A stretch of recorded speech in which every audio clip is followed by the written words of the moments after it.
నీ ప్రార్థనా జీవితాన్ని నీ నుండి దొంగిలిస్తూ ఉన్నాడు. నీ ప్రార్థనా జీవితాన్ని దొంగిలిస్తే ఏం జరుగుతుంది? ప్రార్థన లేకుండా ఏం జరుగుతుంది? దేవునికి దూరం అయితే ఏం జరుగుతుంది? పాపం చేస్తాడు మనిషి. ప్రార్థనా జీవితము లేని మనిషి లోపల పాపము వస్తుంది. హల్లెలూయా చెప్దామా? నేను చెప్తున్నాను, ప్రార్థన చేసేటప్పుడు మన ప్రార్థనలో దేవుడు ఉండాలి. ప్రార్థన చేసేటప్పుడు మన ప్రార్థనలో దేవదూతలు దిగి రావాలి. ప్రార్థన చేసేటప్పుడు దేవునికి అభిషేకం తోడై ఉండాలి. ఒక రోజుకి 2.5 గంటలు ఒక వ్యక్తి ప్రార్థన చేస్తే వారి జీవితము ఎంతగానో రూపాంతరం అయిపోతూ ఉంటుంది.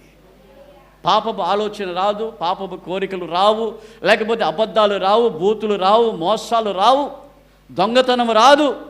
ఏ విధమైన పాపానికి అతని శరీరంలో స్థలం ఉండదు. అదే దానియేలు యొక్క జీవితం. ప్రార్థన చేసి ప్రార్థన చేసి ప్రార్థన చేసి ప్రార్థన చేసి గర్జించే సింహముల మధ్యలో వేయబడ్డప్పుడు గర్జించే సింహమైన సాతాను చూస్తుంది దానియేలుని. దానియేలు లోపల మాంసమే లేదంట, అంటే శరీర ప్రకారమైన ఆ శరీరమే లేదంట. దేవునికి స్తోత్రం కలుగును గాక. సైలెంట్ అయిపోయినాయి సింహాలు. అయితే గమనించండి, ఈరోజు నీ జీవితంలో నుండి ప్రార్థన శక్తిని సాతాను దొంగిలిస్తూ ఉన్నాడు. సాతాను ప్రార్థనా శక్తిని దొంగిలిస్తూ, ప్రార్థనా తలంపులను దొంగిలిస్తూ, ప్రార్థన ఆత్మను దొంగిలిస్తూ, నీవు గంటల తరబడి ప్రార్థన చేసే వ్యక్తిని గంటలు కాదు కదా, చిన్న 2 నిమిషాలు 3 నిమిషాలు 5 నిమిషాల ప్రార్థనలోనికి నీ ప్రార్థనా జీవితాన్ని పడవేశాడు. తద్వారా మనం పాపములో పడిపోతూ ఉన్నాం. పాపములో పడిపోతే ఎవరికి శత్రువు? దేవుడే మనకు శత్రువు అయిపోతున్నాడు. ఇప్పుడు అర్థమైందా? సైతాన్ ప్లాన్ ఏంటి? నేను నేరుగా వీని కొట్టలేను.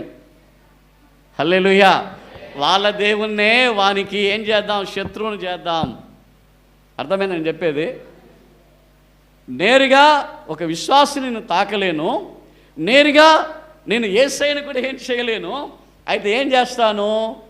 నా యొక్క కుతంత్రము ద్వారా వీరి ప్రార్థనా జీవితాన్ని దొంగిలించి, వీరికి ప్రార్థనా జీవితం లేకుండా చేసి, వీరిని పాపము చేసే వ్యక్తులుగా నేను చేసి, పాపము చేసే వ్యక్తులుగా వీళ్ళని పడదోసి, ఆ పాపము చేసే వ్యక్తులకు యేసయ్యనే శత్రువు.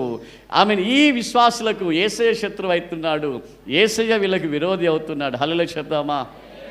ఇప్పుడు పతనం ఎలాగవుతుంది? ఎవరు పతనం చేస్తున్నారు మనల్ని? సాతాను నాశనం చేయట్లా, యేసు ప్రభువే మనకు వ్యతిరేకిగా ఉంటున్నాడు. అర్థమైందా ప్లాన్? సైతాన్ ప్లాన్ అర్థమైందా?